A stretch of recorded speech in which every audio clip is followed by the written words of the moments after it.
নমস্কার বন্ধু, কেমন আছেন? আশা করি সবাই ভালো আছেন, আমিও ভালো আছি। আজকে একটা নতুন ভিডিও নিয়ে চলে এলাম। কী করব, তাই তোমাদের সাথে আড্ডা দিতে চলে এলাম। আশা করব তোমরা সবাই আমাকে যেভাবে সাপোর্ট করছো সেভাবে কিন্তু আমাকে সাপোর্ট করবে। এটা গরমকাল না শীতকাল আগে তোমরা বলো, তারপর চারপাশটা দেখাচ্ছি।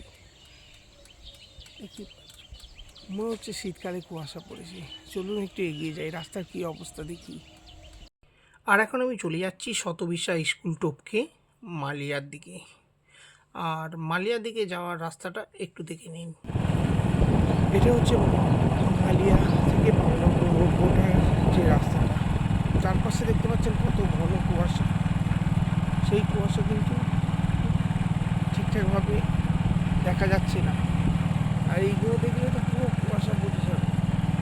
রাস্তা তবুও একটুখানি যদিও পরিষ্কার আছে।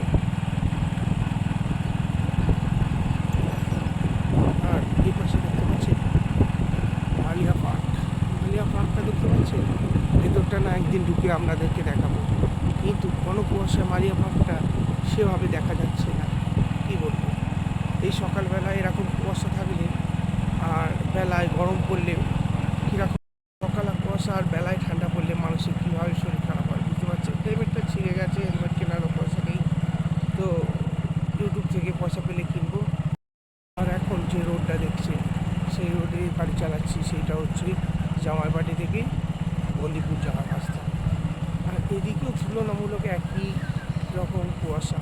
দেখুন তাহলে দেখতেই পাচ্ছেন এদিকে চারপাশ কুয়াশা কত ভরে গেছে, সে একই হারে। এরকম যদি সকালে কুয়াশা আসে মানুষের কী অবস্থা বলুন তো। মানুষ ঠিকঠাকভাবে গাড়ি চালাতেও পারবে না,